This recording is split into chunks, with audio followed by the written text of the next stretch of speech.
Hi, I am Michael Santos with Compliance Mitigation, and our team works really hard to help business leaders and business owners and team members understand the importance of decisions that they make while they're on the job.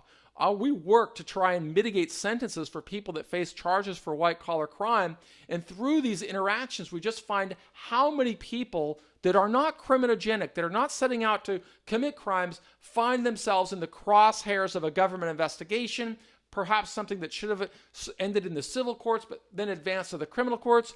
We've just interviewed so many people that have this story that we created compliance mitigation to help people avoid problems before they begin. And our method is really by producing these case studies. Today's case study, we're going to talk about breaking FDA rules, and we want to help people understand how breaking FDA rules can lead to a criminal prosecution. We're going to profile USP Labs in this case. So here's the situation.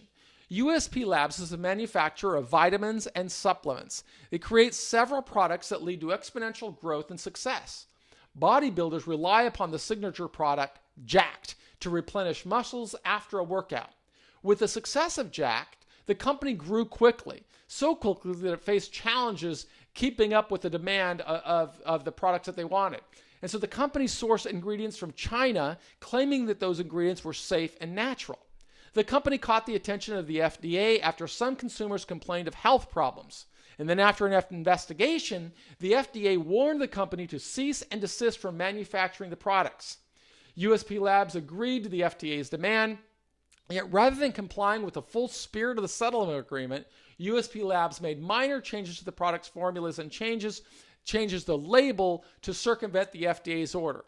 Well, that's a big problem, and one of the ways that they could have protected themselves against the problem is to have brought some subject matter experts in to help the company identify some of those red flags that can lead to problems. USP Labs is not alone. Many people in the food and drug FDA food and drugs and cosmetics face problems with government investigators because they don't really understand the red flags that spawn or initiate a government investigation, and they don't know how the decisions they make can potentially bring charges for white-collar crime. So we try to help business leaders understand the severity that can come with bad decisions.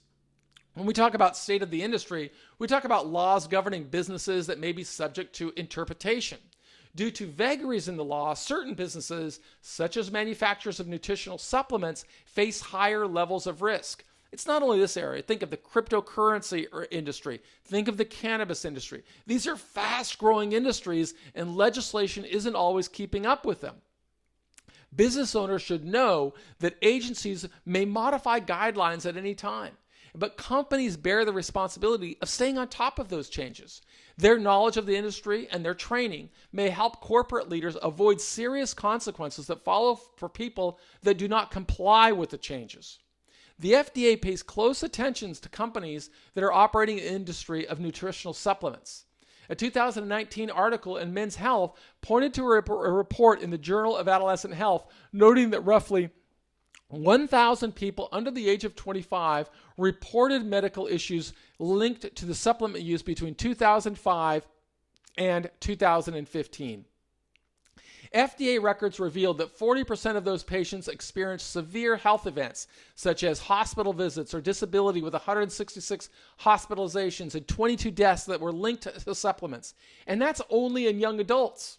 A separate study noted that injuries linked to supplements are rising fast, jumping from just 7% of all drug-induced liver injuries in 2004 to about 20% in 2014. Well, as a result, the FDA feels pressure to take more aggressive action when it comes to monitoring the performance of companies that manufacture nutritional supplements.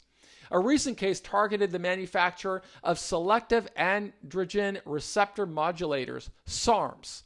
The company that sold SARMs advertised on national television, representing that SARMs would mimic the effects of testosterone and other anabolic steroids. When the FDA disagreed, an investigation followed. We've got to be aware of what's going on in the industry so that we can make sure our company doesn't face these kinds of problems. We've got to take aggressive action to ensure all members of our team are in compliance with the rules. But if we don't know them, it's hard to do that. That's why our team at Compliance Mitigation can offer some real value to businesses and team members. Here's the background and analysis of this particular case. USP Labs, located in Dallas, manufactured several highly popular workout and weight loss vitamins and supplements. The company generated approximately $400 million in revenue between the years 2008 and 2013. The company had a big slice of a market that generated more than $46 billion in sales of nutritional supplements. Bodybuilders and general fitness buffs really loved the products that USP Labs manufactured. People could buy the protein powder and other supplements at GNC stores, Vitamin Shop, and on Amazon. Their highly effective marketing program touted products online and in many workouts and weight loss magazines. To prepare this case study, we relied upon press releases from the DOJ and other articles that we reference in the actual case study below. You can download it right from our sidebar.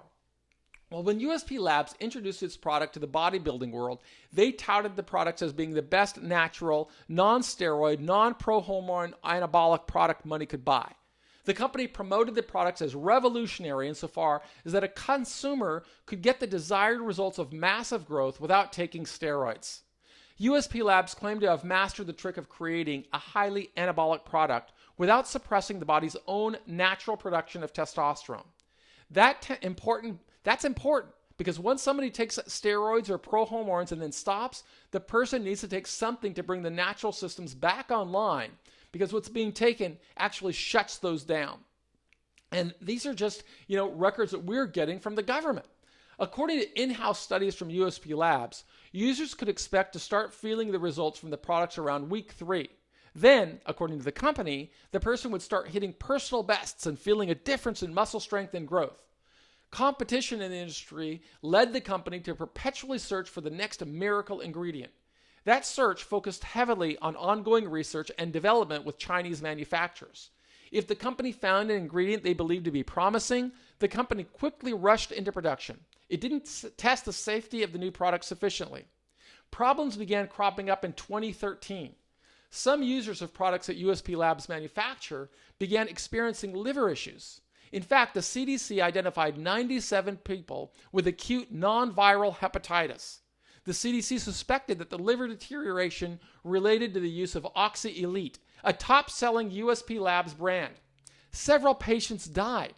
The FDA warned USP Labs about the rise in reports of liver failure that were related to their products in 2012. But despite the warning, the company originally claimed they must have been caused by counterfeit versions of its supplements.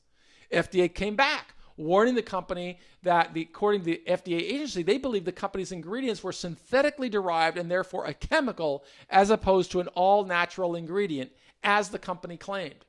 Subsequently, the FDA sent the company another ominous letter. The company acknowledged that the products it manufactured and sold caused problems. And in 2013, the company agreed to take the problematic products off the market. Management, however, only made slight reformulations to products and labeling.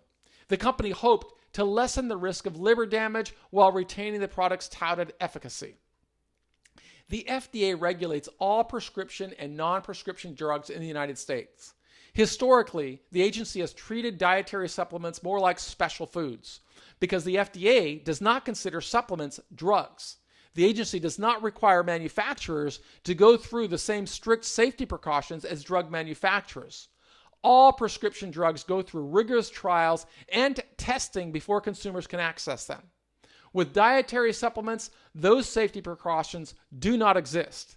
Under the Dietary Supplement Health and Education Act of 1994, the government considers supplements safe until they are proven unsafe. No requirements exist for supplement manufacturers to test new ingredients or supplements in clinical trials. Those tests may reduce risks and potential interactions with drugs or other substances. The same goes for side effects and interactions with other drugs. The FDA can only stop a company from making a dietary supplement once it proves that the product poses a significant risk to the health of Americans. USP Labs essentially continued the sale of its products from and after 2 warnings from the FDA. In 2015, a grand jury returned an indictment of USP Labs when a contract manufacturer with whom it had a relationship, and 6 executives that worked in both companies. The criminal charge for a white-collar crime brought 11 separate counts, including charges of criminal conspiracy, fraud, and other malfeasance. As a result of the indictment, federal agents raided the company's office. The authorities seized computers, records, cell phones, luxury cars, investment real estate. The court froze individual and corporate bank accounts. Just a parade of horribles. The CEO of USP Labs, Jake Geisler, mounted a defense of the criminal charges for years. Later, he and his co-defendant both pleaded guilty to the white-collar crime of conspiracy to introduce misbranded foods into interstate commerce. A judge sentenced the men in October of 2020. They got sentences that sent them to prison for several years, and fines that the individuals and companies involved in the fraud paid more than $60 million in fines and forfeitures. This is a problem that we all need to learn from. If the government throws out a red flag at you and says, we're interested, you've got to pay attention. You've got to bring subject matter experts in so that we can help, if you bring in our team, so that we can help you look and to appreciate the magnitude of risk that comes with these red flags. Hopefully you can avoid the problems before they occur. But in the case of a criminal charge, we really want to help individuals understand how to mitigate that strategy to position themselves for the best possible outcome. So here's our recommendation. Companies falling under the auspices of a government agency must exercise caution. There's a fine interpretive line between something considered a chemical or a supplement.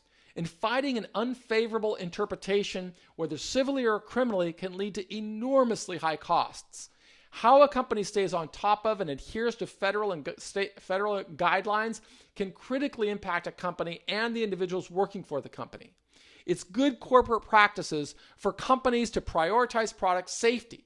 USP Labs and its principals face product liability and wrongful death lawsuits from cases brought by several private attorneys.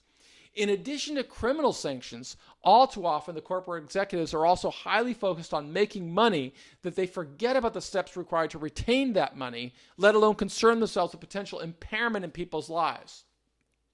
We want to help people get better outcomes, and because we represent so many people that go to get charged with white-collar crimes, we know how important it is to reach people like you who are not yet in trouble. We want to keep you out of trouble. That's why our team has designed our compliance training tools that you can test for free. Just get it in our sideline, take our free trial, and go through 30 of these, get the certificate, embolden your HR program, and demonstrate that you are making a good commitment to good corporate governance and good compliance.